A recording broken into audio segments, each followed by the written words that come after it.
प्रिय साथियों, हम लोग चैप्टर 10 जिसका नाम है हेलो एल्केन एवं हेलो एरिन, इसके इम्पॉर्टेंट क्वेश्चन को देख रहे हैं। और मैं आपको बता दूं कि हम 2014 से लेकर 2020 तक आए हुए सभी प्रश्नों को हल करते जा रहे हैं। आप प्लेलिस्ट में जाके ज़रूर चेक कर लेना, सारे वीडियोस आपको एक जगह मिल जाएंगे। तो इसके लिए आप मेरे चैनल में जाना और वहाँ से जो प्लेलिस्ट है उस प्लेलिस्ट में आप चेक कर लेना, तो पूरे वीडियोज़ आपको सिस्टमेटिक तरीके से सॉल्व करके मिल जाएंगे आंसर के साथ, वो भी सिंपल भाषा में। तो आज भी हम इम्पॉर्टेंट क्वेश्चन पढ़ने वाले हैं। क्वेश्चन का नाम है DDT। इस तरह से भी लिखा हो सकता है या इस तरह से भी हो सकता है। DDT बनाने की विधि, गुण व उपयोग लिखिए। हालांकि इस वर्ष के लिए 2020-21 के लिए उपयोग और पर्यावरणीय प्रभाव मतलब इन्वायरमेंटल इफेक्ट जो है, ये सिलेबस से इस वर्ष के लिए जो एग्ज़ाम होने वाला है 20-21 का, उसके लिए हटा दिया गया है। लेकिन अगले जो भी परीक्षाएं होंगी उसमें उपयोग और पर्यावरणीय प्रभाव तो आएगा ही, इसीलिए हम इसमें उपयोग भी ले रहे हैं। लेकिन इस वर्ष के लिए आपको उपयोग और पर्यावरणीय प्रभाव जो हम पढ़ेंगे उसको तैयार नहीं करना है। बाकी पूरा फिर DDT बनाने की विधि, साथ में इसके गुण, इसको तैयार आपको करना है। तो सबसे पहले हम देखते हैं DDT। इस पर टिप्पणी लिखने के लिए भी आ सकता है। तो DDT क्या है? तो DDT का जो पूरा नाम है वो पैरा ये दोनों छोटे पी रहेंगे। पैरा डाइक्लोरो, डाइक्लोरो का मतलब डी, डाइफेनिल मतलब डी, और ट्राइक्लोरोएथेन मतलब टी। तो डाइक्लोरो, डाइफेनिल, ट्राइक्लोरोएथेन मतलब DDT हो गया। पैरा और पैराडैश पोजीशन पे क्लोरीन रहते हैं, इसलिए लिखा पैरा डाइक्लोरो। डाइक्लोरो मतलब डी, डाइफेनिल मतलब डी और ट्राइक्लोरोएथेन मतलब टी। इसे सर्वप्रथम जोडलर ने सन 1874 में बनाया था।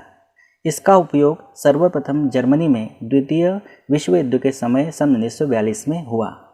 तो ये इसके बारे में जनरल जानकारी है। इसके खोजकर्ता का नाम है, कब खोज की है और इसका सबसे पहले उपयोग कहाँ पर हुआ था, किस समय हुआ था, वो इसमें दिया गया है। आप देख लीजिए कितना गैप है। 1874 में इसको बनाया गया और इसका सबसे पहली बार उपयोग हुआ था 1942 में, मतलब बहुत लंबा गैप है, आप देख सकते हैं यहाँ पर।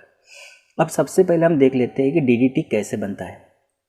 DDT बनाने के लिए सिंपली आपको क्या करना है, क्लोरोबेंजीन लेना है।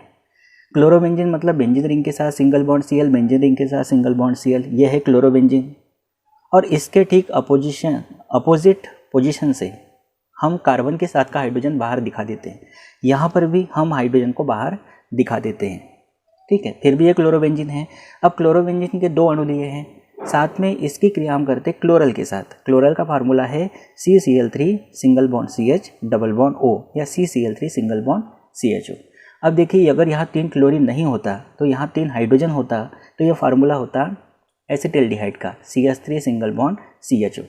लेकिन 3 हाइड्रोजन हटा के 3 क्लोरीन लगे हैं, मतलब ये फार्मूला हो जाएगा ट्राइक्लोरो एसिटिल्डिहाइड का, क्योंकि एसिटिल्डिहाइड से बना है।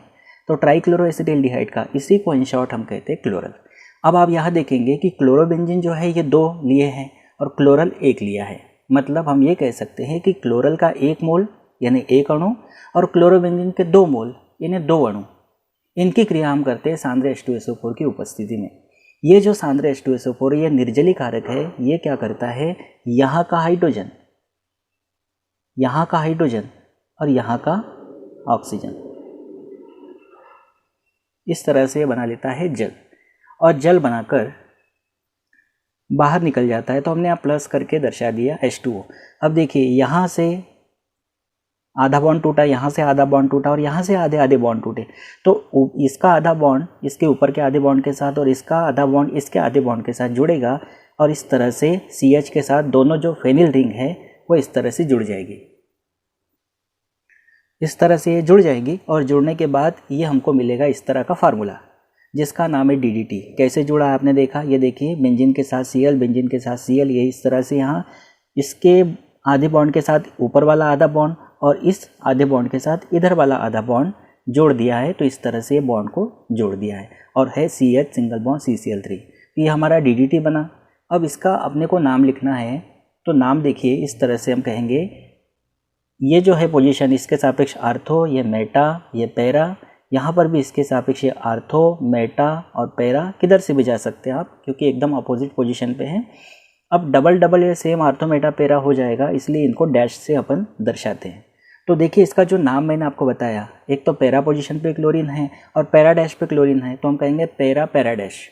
2 क्लोरीन है तो डाइक्लोरो, 2 फेनिल है तो डाइफेनिल, 3 क्लोरीन है तो ट्राइक्लोरो, और कार्बन परमाणु की संख्या 2 है तो 2 कार्बन वाला जो एल्केन होता है उसको एथेन कहते हैं। तो इसलिए इसका जो नाम है वो हो जाएगा डाइक्लोरो, डाइफेनिल, ट्राइक्लोरो और 2 कार्बन है तो एथेन। इस तरह से इसका नाम होगा जो हमने ऊपर यहाँ पे बताया था, para para dash dichloro diphenyl और ट्राइक्लोरो एथेन। तो ये है DDT का पूरा नाम और ये इसका फार्मूला है, बहुत आसान फार्मूला है। ये जो क्वेश्चन है ये इस तरह से भी आ सकता है, क्या होता है जब क्लोरोबेंजीन क्लोरल के साथ सांद्र H2SO4 की उपस्थिति में क्रिया करता है। ये 1 नंबर के लिए भी आ सकता है, या फिर ऐसा भी आ सकता है कि क्लोरोबेंजीन से DDT कैसे बनाओगे, तो भी आपको ये रिएक्शन करना पड़ेगा। तो ये क्या बनाया हमने, DDT बना लिया। अब हम देखते हैं जो DDT हमने पढ़ा है इसके कौन कौन से गुण हैं। तो सबसे पहला इसका जो गुण है अवस्था, ये जो गुण है ये भौतिक गुण है। भौतिक गुण जो होते हैं इनको हम अपनी ज्ञानेंद्रियों से महसूस करते हैं, मतलब आँख, नाक, त्वचा, जीभ, कान, इनसे हम अनुभव करते हैं इनको। जैसे अवस्था है, तो DDT की जो अवस्था होती है ये होती है चूर्ण के रूप में। कैसी होती है अवस्था, चूर्ण के रूप में। आँखों का उपयोग करेंगे। रंग इसका होता है सफ़ेद या श्वेत जिसको कहते हैं, तो इसके लिए भी आँखों का उपयोग करेंगे हम। गंध होती है, अब इसकी गंध लेंगे। देखो गंध लेने का जो तरीका होता है, एकदम से आप गंध नहीं ले सकते, हल्का हल्का उसको नाक के पास लाके गंध लिया जाता है, एकदम से आप नहीं सूंघ सकते। तो इसके जो गंध मिली, ये गंध पर्टिकुलर नहीं समझ में आई तो ये कह दिया कि अभिलाक्षणिक गंध, या हम इसको कह सकते हैं विशिष्ट गंध, तो इसके लिए नाक का उपयोग करेंगे। विलेयता, ये जल में अविलेय किंतु कार्बनिक विलायक, कार्बनिक विलायक जैसे एल्कोहल होते हैं, ईथर होते हैं, ये कार्बनिक विलायक है, कार्बन टेट्रा क्लोराइड है, तो ये जल में अविलेय है। DDT जल में नहीं घुलता, DDT जल में अविलेय है, लेकिन कार्बनिक विलायक जैसे एल्कोहल हो गया, ईथर हो गया, कार्बन टेट्रा क्लोराइड हो गया, क्लोरोफॉर्म हो गया, वह पेट्रोलियम में विलेय है, मतलब घुल जाता है। अब एक बात हमेशा ध्यान रखना, ये जो DDT है ये एक कार्बनिक यौगिक है, और जो कार्बनिक यौगिक होते हैं वो कार्बनिक विलायकों में ही घुलते हैं। जनरली कार्बनिक यौगिक कार्बनिक विलायकों में ही घुलते हैं, जल में नहीं घुलते। अब आप कहेंगे शक्कर जो है ये भी तो कार्बनिक यौगिक है, शर्करा, फिर वो जल में क्यों घुलता है? तो उसके पीछे कारण क्या है, वो जल में इसलिए घुलता है क्योंकि वो जल के साथ हाइड्रोजन बंध बना लेता है। कौन, शर्करा या शक्कर। तो कार्बनिक यौगिक वैसे तो जल में घुलते नहीं हैं, लेकिन कौन से कार्बनिक यौगिक जल में घुलेंगे, तो जो जल के साथ क्या बनाएंगे, हाइड्रोजन बंध बनाएंगे, नहीं तो कार्बनिक यौगिक जल में नहीं घुलेंगे। तो कार्बनिक यौगिक कार्बनिक विलायकों में ही घुलेंगे, जैसे एल्कोहल हो गया, ईथर हो गया, कार्बन टेट्रा क्लोराइड हो गया, या क्लोरोफॉर्म हो गया, और पेट्रोलियम में विलेय है। उसके बाद में इसका गलनांक जो है, गलनांक मतलब हम इसको कहेंगे मेल्टिंग पॉइंट, इसका गलनांक होता है 382 केल्विन, या इसको अगर डिग्री सेल्सियस में आपको लिखना है तो 109 डिग्री सेल्सियस। इसमें से 273 घटाएंगे तो 109 डिग्री सेल्सियस मिलेगा। दोनों में से कोई एक आप ध्यान रख सकते हो, गलनांक है। गलनांक क्या होता है, गलनांक वह टेम्परेचर होता है जिस ताप पर कोई ठोस या कोई पदार्थ जो है वो पिघलता है, उसको हम कहते हैं गलनांक। तो इसका होता है 382 केल्विन। इसका उपयोग देखिए, वैसे इस बार तो आना नहीं है, लेकिन इसका उपयोग देख लीजिए क्या है। यह एक शक्तिशाली कीटनाशी और माइटीनाशी है। DDT जो है एक शक्तिशाली कीटनाशी और माइटीनाशी है। इसका प्रमुख उपयोग मलेरिया फैलाने वाले मच्छरों को नष्ट करने में किया जाता है। अब देखिए ये तो इसका उपयोग है, ये अच्छी बात है, लेकिन इसका पर्यावरण पर बहुत बुरा प्रभाव पड़ता है, बहुत खराब प्रभाव पड़ता है। देखिए किस तरह से DDT जो होता है यह स्थायी होता है, यानी वातावरण में अगर आपने DDT का उपयोग कर लिया तो ये परमानेंटली रहता है, स्थायी होता है, अतः वातावरण में बहुत समय तक उपस्थित रहकर प्रदूषण उत्पन्न करता है। बहुत समय तक कहो या लंबे समय तक कहो, उपस्थित रहकर प्रदूषण उत्पन्न करता है। मनुष्यों, पक्षियों और मछलियों की कुछ प्रजातियों पर, मतलब मनुष्य पर भी इसका प्रभाव पड़ता है, पक्षियों पर भी इसका प्रभाव पड़ता है, और मछलियाँ या उनकी कुछ प्रजातियों पर भी इसका विषैला प्रभाव पड़ता है। अगर मान लीजिए DDT जो है अगर ये जल में घुल गया, तो जल में घुलने के बाद यानी जल में मिल गया तो वो जल में घुलेगा नहीं, और जब जल में घुलेगा नहीं तो वो मछलियाँ जो जल में रहती है उसको नुकसान पहुंचा सकता है, पक्षियों को भी नुकसान पहुंचा सकता है, वातावरण में रहेगा तो हमको भी प्रदूषित कर सकता है, यानी हमको भी नुकसान पहुंचा सकता है, इसका हम पर विषैला प्रभाव पड़ सकता है। तो ये जो बातें हैं, इन बातों को ध्यान में रखते हुए जो यूएसए है, यूनाइटेड स्टेट ऑफ अमेरिका और यूरोपीय देशों में इसका प्रयोग प्रतिबंधित है। मतलब यूएसए और यूरोपीय देशों में इसका जो प्रयोग है वो प्रतिबंधित कर दिया है इन सारी बातों के कारण। तो बहुत अच्छे से आप इनके गुण तैयार करना, उपयोग और पर्यावरणीय प्रभाव ध्यान तो रख ही सकते हो, कोई ज़्यादा कठिन नहीं है। साथ में इसमें सबसे इम्पॉर्टेंट बात है बनाने की विधि। ये जो बनाने की विधि है ये बहुत अच्छे से आप तैयार करना, और बहुत आसान है, दिखने में थोड़ी बड़ी लगती है लेकिन बहुत आसान है। क्लोरोबेंजीन के 2 अणु या 2 मोल, क्लोरल का 1 मोल सांद्र H2SO4 की उपस्थिति में क्रिया और जल का अणु बाहर, बस फिर जोड़ देना है, आपका DDT बन के बिल्कुल तैयार हो जाएगा। तो ये है DDT का पूरा क्वेश्चन। अच्छा, चलते चलते मैं आप लोगों को एक बात बता देता हूँ कि मेरे पास एक क्वेश्चन पेपर है।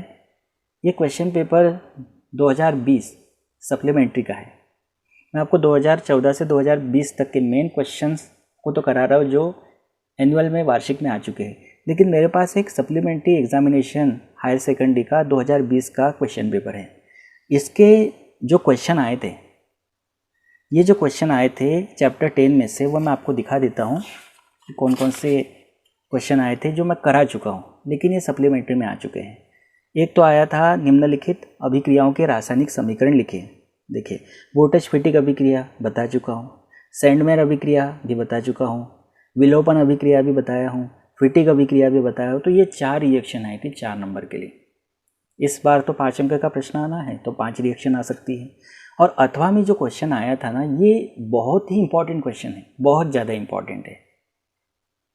क्वेश्चन क्या है? क्लोरोबेंजीन की 4 इलेक्ट्रॉन रागी, मतलब इलेक्ट्रॉन स्नेही, या इसको कहेंगे इलेक्ट्रोफिलिक प्रतिस्थापन अभिक्रियाओं के केवल रासायनिक समीकरण लिखे, या right 4 chemical equations of electrophilic reaction of chlorobenzene. तो ये सप्लीमेंट्री 2020 का चैप्टर 10 का जो क्वेश्चंस है वो मैंने आपको बताया, ये करा चुका हूँ मैं। ठीक है, इनको भी बहुत अच्छे से आप तैयार करना। तो बस ये टॉपिक था आज का DDT, इसको बहुत बढ़िया तैयार करना और याद कर ही लेना, इसको बहुत ज़्यादा इम्पॉर्टेंट है। तो आज के लिए बस इतना ही, फिर मिलते हैं अगले वीडियो में अगले इम्पॉर्टेंट टॉपिक के साथ। इम्पॉर्टेंट ही चल रहा है सारा। Thank you.